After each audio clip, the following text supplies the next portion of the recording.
There's something about the music industry that no one is really telling musicians who are coming up and trying to become professionals, and even the ones that have been in the game for a long time, still unfortunately are falling prey to these same three forces that I call them that keep musicians stuck over and over and over again. And if you look throughout history, it's been these same things that have always held musicians back and kept them from succeeding and actually focusing on the things that will move their career forward. I call these three things the unholy trinity of the music industry. And once you see it, you won't be able to unsee it. And so in this video, I'm actually going to share with you some really, really interesting insights on what are these three things that continually actually hold musicians back. But here's the twist. They actually only have power over you if you give them this power. And unfortunately, a lot of musicians are choosing to give these things power. And I want to share with you how to actually break free from that and how to move forward in your music business and have a fulfilling career as a professional who's striving upwards, okay? So if you've ever tried to become a professional, you know that there's a big kind of myth or kind of story, narrative, whatever you want to call it, about, let's just pick an example, going to Nashville or going to LA, going to New York. There's these cities that are romanticized for being hubs. Now, why were they hubs? They happen to be where the first part of our unholy trinity of the music industry comes from. They happen to be where record labels were stationed at. And the idea was, back in the day, I need to be in the city where the record labels are so their A&R, artist and development team can find me and then, oh my gosh, turn me into a new star and blow me up, right? So that was the whole ethos. And so there's this cultural narrative and fairy tale around that idea of going to get signed by the label and how you really want to be pick-me'd by the label. Like, please pick me, because they had access to a lot of the power. And that's really why they become such a terrible force against musicians, is because first and foremost, they cut out one of the most foundational economic pieces of power that you have as a musician, which is ownership of what you've created. And the first place that labels go to is to get access to own your masters. And if you're in a big enough label, and back in the day you had zero leverage, so these labels have all the money, all the leverage, all the access to power, all they ask in exchange to give you a shot is control of your music, right? And when I say control of it, a lot of these contracts have phrases in them like, in any universe and galaxy known to man, like crazy clauses basically saying we own all of this forever. There's nothing that you can do, right? That's the idea. Now, how enforceable is that in contract law? It's a really interesting question. But it shows you the extent of control that these institutions will go to exercise control over an artist. And so I always want you to remember, like, what is the music industry that I need to look out for? The institutions, right? The music industry and the music business are two different things. If you're a subscriber, you know that I say this, which is that the music industry are the institutions who have their own interests that are not the same as the artists, and they're going to basically have an incentive to protect their own interests. The music business is just the transactions and economic exchange between fan and artist, fan and promoter or venue, fan and artist and venue, artist and fan. I'm sorry, I think I mixed those two up. But you get the idea. It's just the economic exchange between artists and people that want their art for, oh, hey, will you come perform at my place? Oh, hey, can I license your song for this, right? There's economic value in the ownership of your intellectual property. And the first place labels go to is to take most of the ownership of that. And even if they come at you and they go, well, we'll take all the masters and you keep all the songwriting royalties, that kind of psychologically hits musicians. They're like, oh, good, I get to keep the royalties related to me as a songwriter. That sounds good. Well, you want the masters too, because they're worth 6 times what songwriting royalties are. So they may say, hey, it's 50-50. You get all the songwriting credits and royalties, we get all the master royalties. But really, they make 6 times more money, which means it's more like 85-15. Don't fall for that, okay? You got to be very smart about that. And so that's one of the things that labels will try to do very quickly is take ownership of your IP. Now, one of the big things that we need to look at is that when you're in that position of power over an artist, they will affect the creative decisions ultimately that are made. When I was with a record label way back in the day in like 2016 to 17, what happened was when we were putting our first single out on the radio, the label was in the studio when it was being recorded, and they happened to be in town. And what happened is they were sitting there critiquing like, well, it's taken a little long to get to the chorus. It needs to hit the chorus by 30 seconds. And they start coming in and trying to put creative weight into the songs and start saying all the things that you've heard. Listen, guys, we've wrote hits before. We know what a hit needs to be a hit and blah, blah, blah. We've got the formula. There, we've got the formula, Krabs. No, but they just come in there and they give you this idea that we have all the answers. Just listen to us. Let us change your art and your music because you want to make it, right? This is your shot to make it. Let us adjust the art just a little bit and, maybe it'll work out, but trust us. Ultimately, that happens more often than not to up-and-coming artists because they want the dream so bad and they felt like by signing up with the record label, this is their actual shot. I remember how I felt when I was 17 years old and got signed to a record label and I'm just like, oh my gosh, I can't believe this is actually happening. You want to do what you can to make this work because this is apparently the shot, right? That's kind of that's the way musicians operate because when it comes down to it, if they could snap their fingers and say all the business is handled by the label, they'll just go book opportunities and things will happen for me and I just sit at home and write songs. That's what they would want to happen, but that's a fantasy. That's something that has been shaped by Hollywood and culture.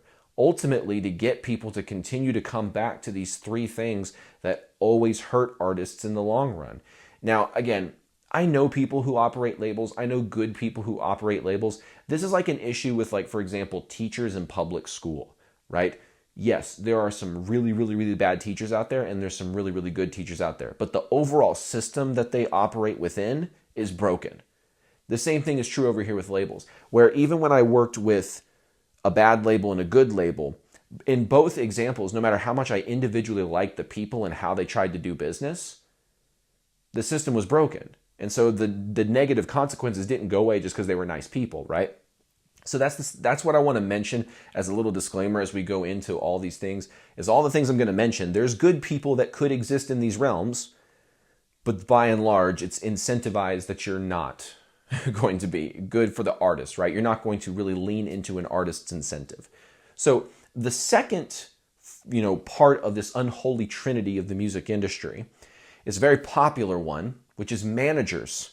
Now, again, I know people out there that are managers and are good people, right? And there's ways to be a good, effective manager. Here's the rule of thumb.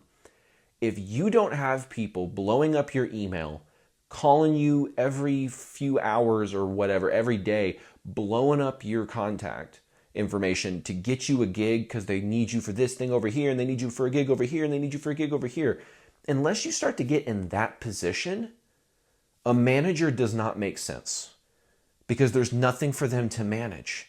A manager, when acting appropriately and properly, is sort of a filter between the artist and opportunities that would not serve their career. They can have some direction and saying, hey, this opportunity is not worth your time. This opportunity is worth your time, right?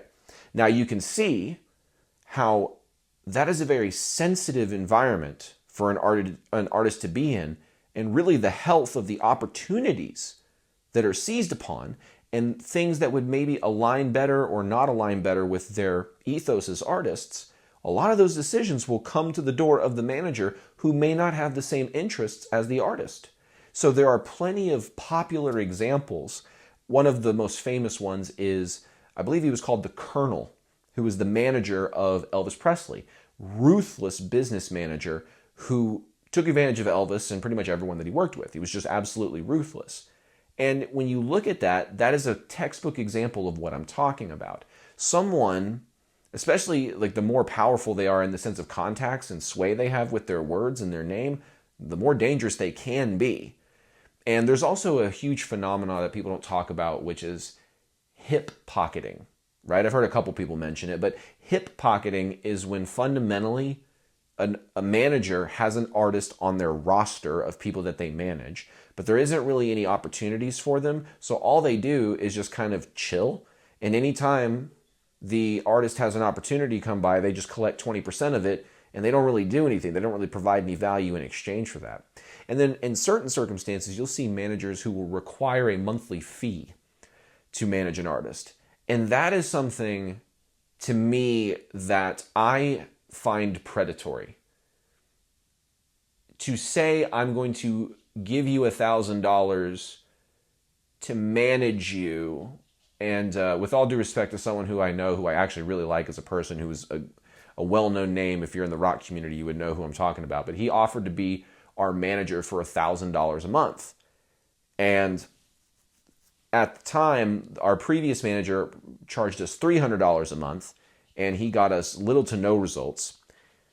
And so to us, the problem wasn't that we weren't spending enough on a manager per month. I think the problem was the level of opportunities that we didn't have at the front door. And so they kind of didn't know what to do with us, right? Now, this particular person was going to say, hey, make me your manager, pay me this monthly fee, and then maybe I'll bring you out on the road with me and you can make that money back. And ultimately, the numbers just didn't add up, and we just felt that that was just not a great offer, and ultimately predatory. I know they ultimately were not trying to do harm. They actually asked what the rate should be from some fellow people in the industry, and so they thought, oh yeah, this is a good rate based on my people in the industry that know. But as the artist on the receiving blow of that offer, we were like, no, absolutely not. That's not feasible. There's no, like, even if you had us on tour, we would be barely making any money. So, and that's something you need to look out for, is managers are something you can have, but doesn't mean you always should have. Same with a label. You can have a label. It may make sense at some point in your career, once you get to a certain level independently, you want to go further, and the only way to go further is from the venture capital of labels, which is basically what they are. They're the sharks in Shark Tank. So if that's the game you want to play, you've got to get to a certain level independently way before you ever start to go into label land, right? And so once you start going there, you know the game and you'll have leverage, and you can walk away from a contract because you've already got a fan base. You're already making money. Your success is not dependent on the label at that point, right? Same with the manager. You don't always have to have a manager just because, okay, I'm an artist. Artists have managers. I should get a manager. That's the mistake I made way back in the day. So don't make that. It'll save you a whole bunch of money. I promise you that. So those are the first two pillars. Those are pretty popular. I'm sure some of y'all may have seen that coming.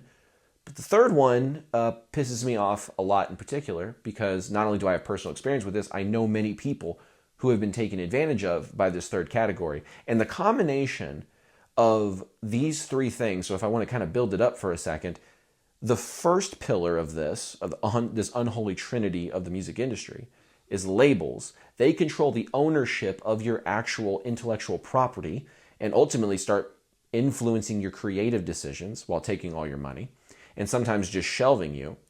Then you have managers that are controlling the direction of your career. So you have control of the ownership, control of the direction, and then over here, you have control of your exposure.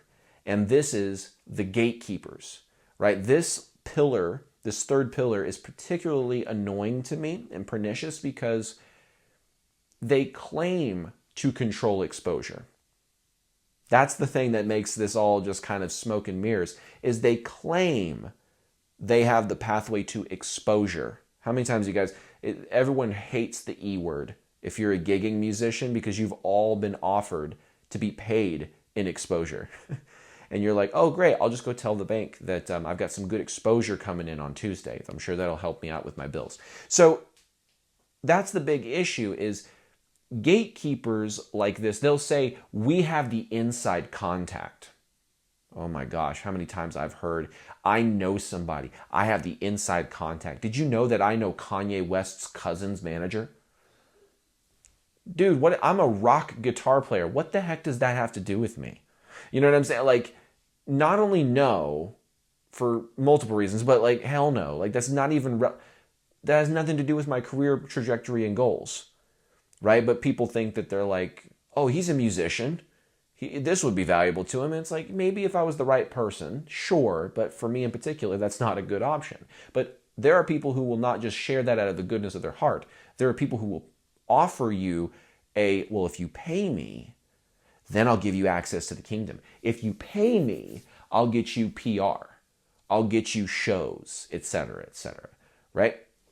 And I have done, unfortunately, some of these things where they'll say, hey, listen, Dax, if you pay us $1,000, we'll let you come play at the festival Earth Day Birthday down in Orlando, Florida. And we were like, all right, well, we've got some money saved aside for merch. We could pull that and we could sell a hell of a lot more merch than $1,000 at a festival.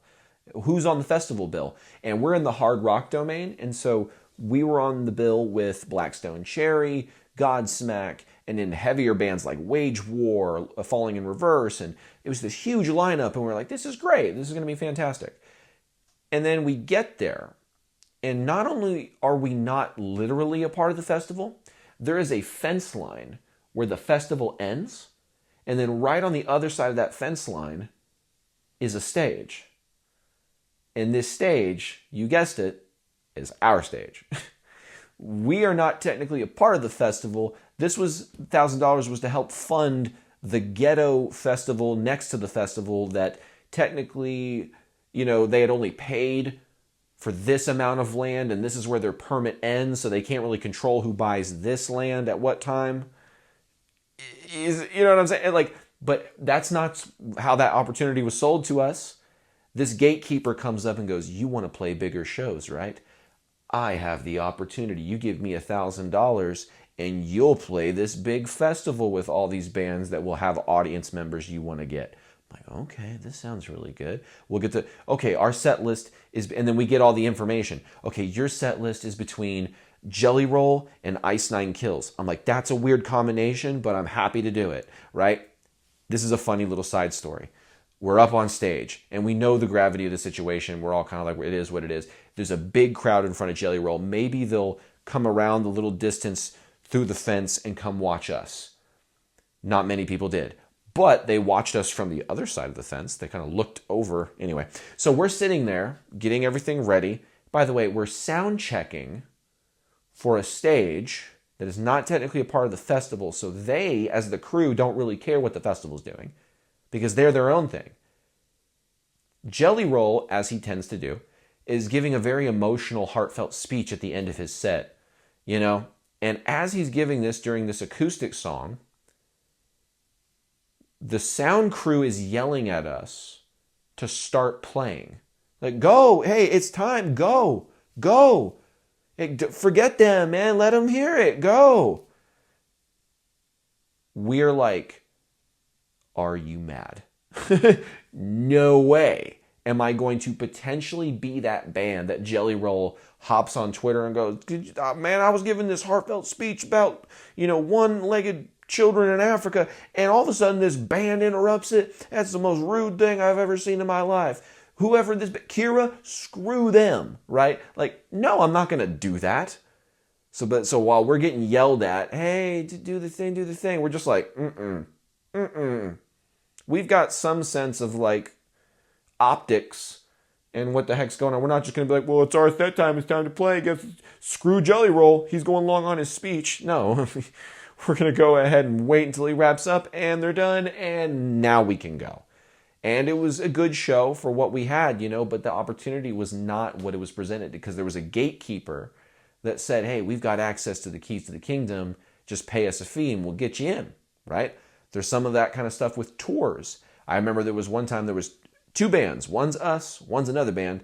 And we were both on the same tour, but because we talked to the wrong person and didn't understand the game, we paid to be there. The other band was being paid to be there.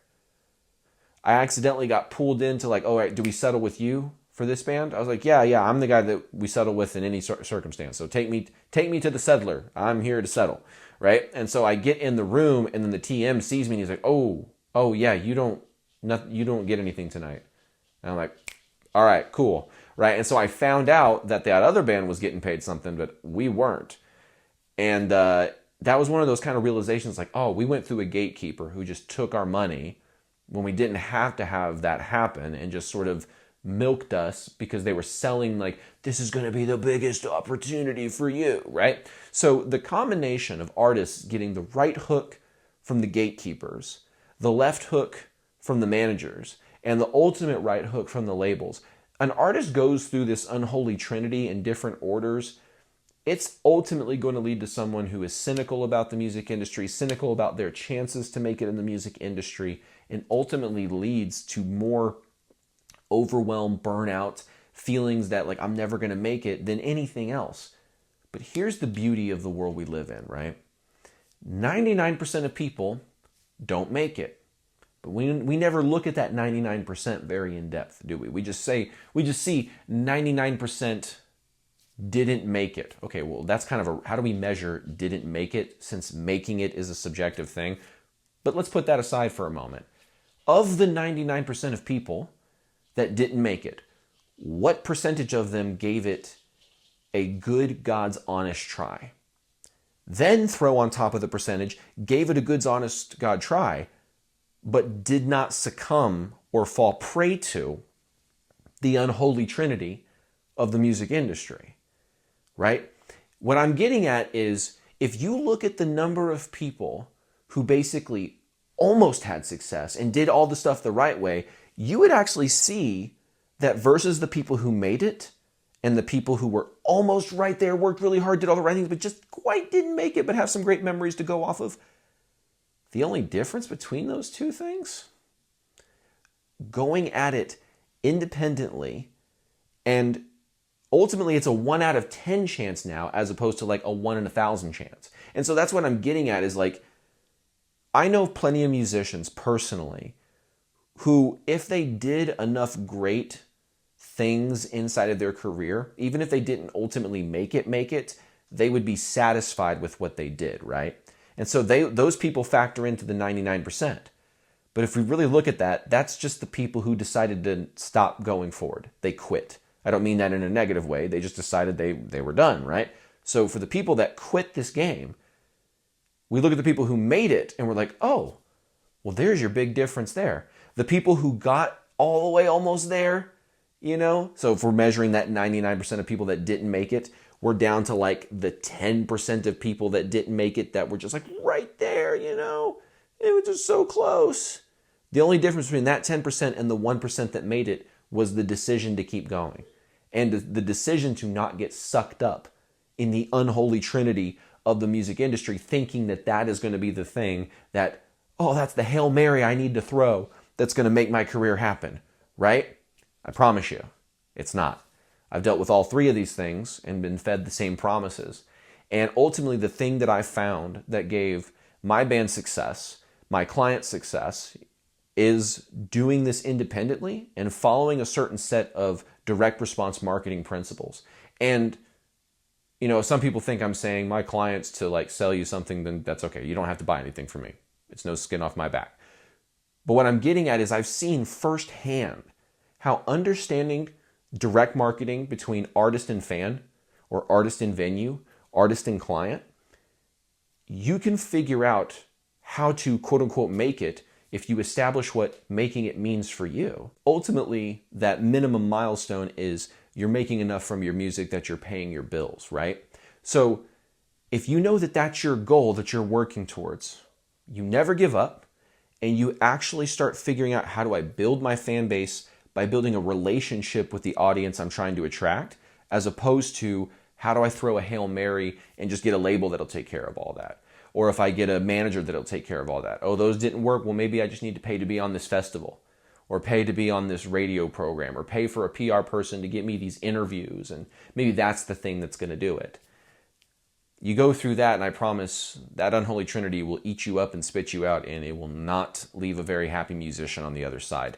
But if you go and try to find your dream fans and clients directly, you build a relationship so that they want to work with you, and you have a way to reach out to them and present them an offer to get them to work with you or support you in some kind of way, then you can actually start to move towards the goal of making it. But going through those other industry traps is going to lead to nothing but frustration. So I hope this video gave you some clarity as to some of the biggest traps that are out there in the music industry for independent musicians and artists, and hope you get to avoid the black eyes that I got in the early days of my music career and avoid those mistakes and have way faster progress and way more success, right? So if you enjoyed this video, you got some value from it, subscribe, hit the notification bell, the like button, all that kind of good YouTube-y stuff.